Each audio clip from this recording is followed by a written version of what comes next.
Govinda Greens, premium and limited plots, prime location, destination that define your status, in front of Ames, Govinda Greens। Rajnandgaon से बड़ी खबर आपको बता दें, सड़क दुर्घटना के बाद यहां पर चक्का जाम किया गया है। बताया जा रहा है कि एक ट्रक ने बाइक सवार युवक को रौंदा, 2 युवकों को रौंदा था, जिसमें हादसे में एक युवक की मौत हुई है, वहीं एक गंभीर रूप से घायल हुआ है। पारी नाला क्षेत्र में ग्रामीणों ने इसके बाद ये जाम लगाया है। रायपुर नागपुर मार्ग में जाम लगा है, आक्रोशित लोगों की भीड़ यहां पर जमा है। तस्वीरें भी आपको दिखा रहे हैं कि किस तरीके से इस हादसे के बाद ग्रामीणों में आक्रोश है और ग्रामीणों ने यहां पर चक्का जाम कर दिया है।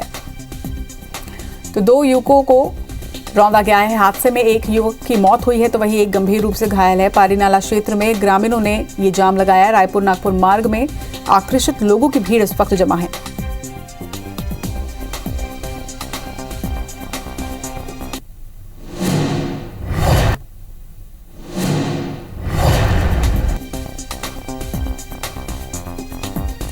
जरा जानकारी के साथ हमारे सहयोगी आलोक इस वक्त हमारे साथ जुड़ रहे हैं। आलोक, सड़क दुर्घटना के बाद चक्का जाम की स्थिति यहां पर निर्मित हुई है, इस वक्त क्या स्थिति है? जी, राजनांदगांव शहर के पारी के पास का है। नेशनल हाईवे पे रायपुर से नागपुर जो रोड है, वहां पे पारी के पास आज सुबह 7 बजे के आसपास भीषण एक्सीडेंट हुआ। ट्रक से साइकिल सवार की एक की मौत हो गई और एक घायल है। घायल रायपुर में एडमिट है। और इसके बाद वहां पे पारी कला के जो ग्रामीण हैं वो आक्रोश में आकर पूरा चक्का जाम कर दिए हैं और अभी तक चक्का जाम है। उनका कहना है कि यहाँ पे सिग्नल लगाया जाए। और इसके अलावा आपको बता दूं कि यहाँ पे 2-3 ऐसी भीषण दुर्घटनाएं हो चुकी हैं। इसकी वजह से ग्रामीण ज्यादा आक्रोश है। पूरी पुलिस वहाँ पे व्यवस्था लगी हुई है, परंतु चक्का जाम अभी स्थिति वही है। जी, तो ये तस्वीरें भी आप देख रहे हैं, ये वो ट्रक जिसकी वजह से ये हादसा हुआ है। बताया जा रहा है कि ट्रक ने रास्ते चलते एक साइकिल सवार को रौंद दिया, जिससे एक युवक की मौत हो गई, तो वहीं दूसरा युवक जो है वो घायल बताया जा रहा है।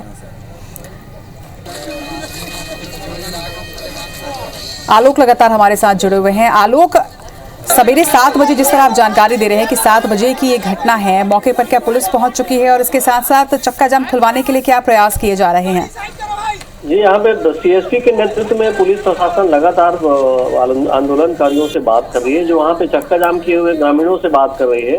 पर यहाँ पे समस्या ये कि नेशनल हाईवे चूंकि अथॉरिटी अलग है, तो वहाँ पे एक छोटा सा कट है। कट की वजह से जो ग्रामीण दाएं से बाएं जाते हैं, बाएं से दाएं आते हैं और वहाँ पे ये 4थी दुर्घटना है और ये भीषण दुर्घटना है। इसको देखते हुए ग्रामीण ज्यादा आक्रोश है और वो पुलिस प्रशासन लगातार समझाइश में लगी हुई है, क्योंकि ये काफी व्यस्ततम मार्ग है और वो चक्का जाम लगभग 2 घंटे हो गए हैं, उसको हटवाने के लिए लगातार बातचीत कर रही है। जी, चलिए, खबर पर नजर बनाकर रखिएगा आलोक। तमाम जानकारी के लिए आपका शुक्रिया।